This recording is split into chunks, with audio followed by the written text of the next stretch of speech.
चोरी भएको छ आइजिपी साहबको घरमा यो चोरी भएको हो कि होइन त्यो समयमा अहिले यहाँ जे भनिएको छ आइजिपी साहबको घरबाट 3 करोड भन्दा बढी पैसा चोरी भयो त्यो चोरीमा संलग्न भनिएका मान्छेहरूलाई पुलिसको विशेष ब्युरोले लगेर यातना दिइरहेको छ भनिएको छ तपाईको घरमा चोरी भएको हो कि होइन बताउनु होला यो अब आइजिपी कै घरमा चोरी भयो भने अनि जनताले चाहिँ के गर्ने त सभाज्यू आइजिपी कै घरमा चोरी हुने हामी दिन्छौँ सुरक्षा नआत्तिनुस् हामी सरकारको नेतृत्व गरिरहेको छ हामी सुरक्षा तर यो तपाईले भन्नुपर्छ म पीडित भए मेरो चोरी भयो 3 करोड पैसा मेरो हरायो यो तपाईले भन्नुपर्छ यहाँ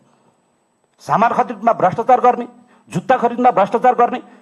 अरू त अरू हुन्थ्यो सभापतिज्यू लट्ठी खरिदमा भाटा खरिदमा भ्रष्टाचार भएको छ भाटा खरिदमा भ्रष्टाचार हुन्छ न अब भाटा हान्नुपर्ने कसलाई आयो फेरि ती जनतालाई हान्ने ती भ्रष्टाचार गरेको खरिद गरेको भाटा लगेर जनतालाई हान्ने भन्ने हुन्छ कसलाई यो भाटा हान्नुपर्ने पाइँदैन यो गर्न यो 3-4 वटा कुराहरू जे महत्त्वपूर्ण ढङ्गबाट उठेको छ यो बारेमा छानबिन हुनुपर्छ विश्व अधिकारी ज्यूले ती सम्बन्धित मान्छेहरू यहाँ जसको नाम लगिएको छ प्रहरी निरीक्षक ईश्वरी अधिकारी मार्फत लगेर घरमा पैसा बुझाएको छ भने यसको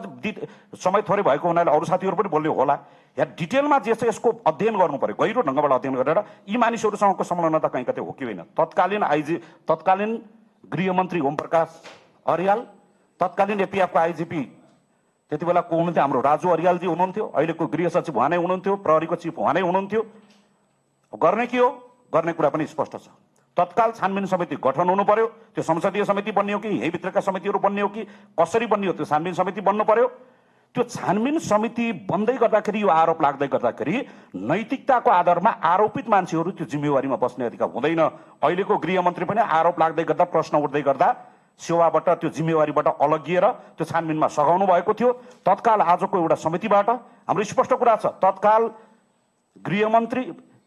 तत्कालीन गृहमन्त्री गृह सचिव र आइजिपीलाई तत्काल सेवाबाट निलम्बन गरेर जिम्मेवारीबाट बर्खास्त गरेर बाहिर ल्याएर यो कठघारामा राखेर यो विषयमा छानबिन हुनुपर्छ यो अहिलेको मात्र यो उसको मात्र कुरा छैन यो भन्दा पूर्व पनि अहिले पनि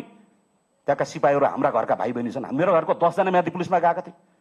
त्यस्ता केटाकेटीले लाउने त्यसरी दुःख गरेर गरेका केटाकेटीले लाउने पैसामा यो खालो बदमासी गर्न पाइन्छ तत्काल छानबिन तत्काल यी आरोपित मान्छेहरूलाई तत्काल जिम्मेवारीबाट बाहिर राखेर तत्काल छानबिन समिति बनाएर बर्खास्त गरेर यो छानबिन गरिनुपर्छ नैतिकता छ भने तपाईहरुले छोड्नुपर्छ कानुनी राज्य हो भने बर्खास्ती गरिनुपर्छ आजै अहिले राइट नाउ अहिले हुनुपर्छ यो विषयमा यति सजिलै यो हल्का फुल्का विषयमा मैले बार भनेको छु ठूला भ्रष्टाचारको काण्ड हुने ल्याउने र सार्वजनिक लेखा समितिमा ल्याउने अनि सुनपानी छर्किन लागेर समितिमा मुद्दा चलिरहेको छ अख्तियारमा चलिरहेको छ